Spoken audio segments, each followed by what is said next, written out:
Hello বন্ধুরা, আমরা Saudi আরব এসেছি ওমরা করার উদ্দেশ্যে এবং সুন্দরভাবে আমরা এসেছি। আমাদের এয়ারলাইন্স ছিল কুয়েত এয়ারলাইন্স।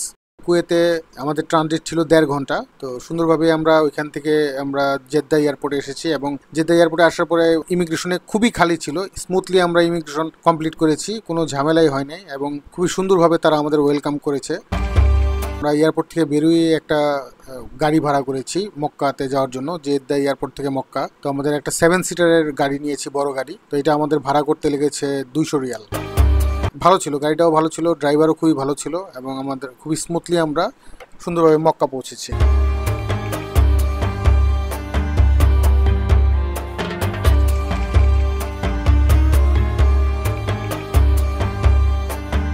এই সেই বিখ্যাত মক্কা গেট, যার মাধ্যমে আমরা মক্কা নগরীতে প্রবেশ করব। তো এতদিন এটা টিভিতে দেখেছি, ইউটিউবে দেখেছি, তো আজকে সরাসরি দেখতেছি। খুবই ভালো লাগতেছে, খুবই ভালো লাগতেছে এবং আল্লাহ এখানে নিয়ে আসছে, তো আল্লাহর কাছে অসংখ্য শুকরিয়া। তো এই গেট দিয়েই আমরা মক্কা নগরীতে প্রবেশ করব এবং আল্লাহ যদি চায় তো আমরা আমাদের উমরার সকল কার্যক্রম সম্পূর্ণ করব। তো ইনশাল্লাহ সকল বন্ধুদের সাথে থাকবা, আমার কিছু ভালো লাগা মুহূর্ত তোমাদের সাথে শেয়ার করব। ধন্যবাদ।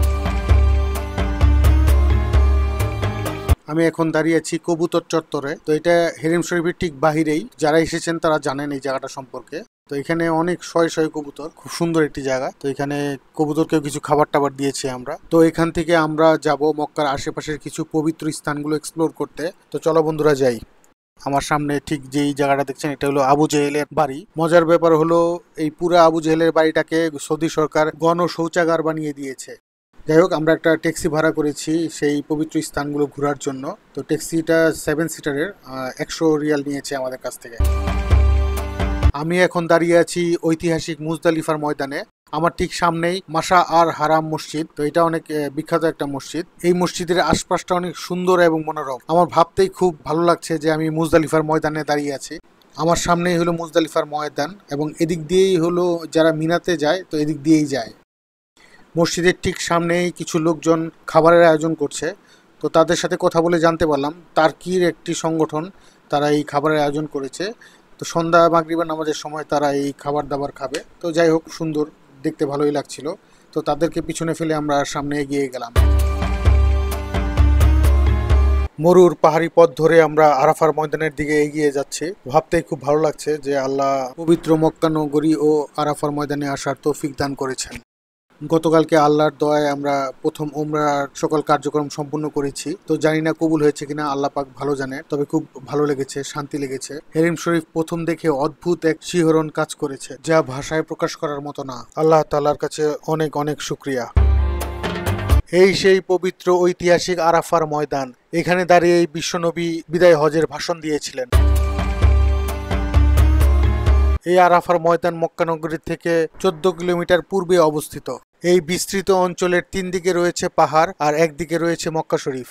জিলহজ মাসের 9 তারিখে হজ পালনকারীরা মিনা থেকে এখানে এসে হাজির হন। এই দিনে হাজিদের আরাফার ময়দানে উপস্থিত হওয়া হলো হজের একটি অন্যতম আনুষ্ঠানিকতা।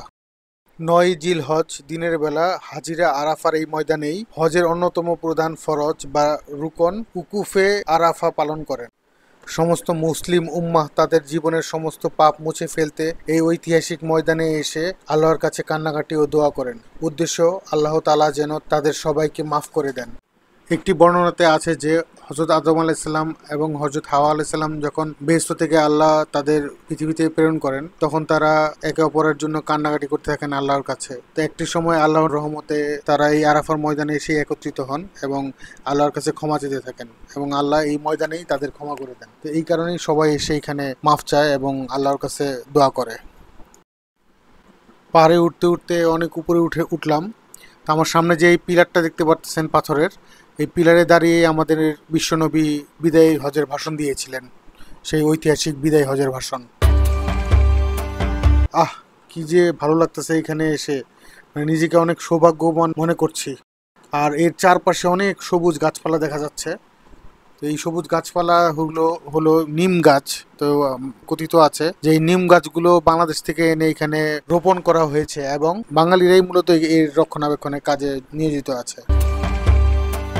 লক্ষ লক্ষ মানুষ এখানে আসে, কান্নাকাটি করে, আল্লাহর কাছে দোয়া করে। এখানে আসলে অদ্ভুত এক ভালো লাগা কাজ করে। আল্লাহ আমাদের সবাইকে ভালো রাখুক।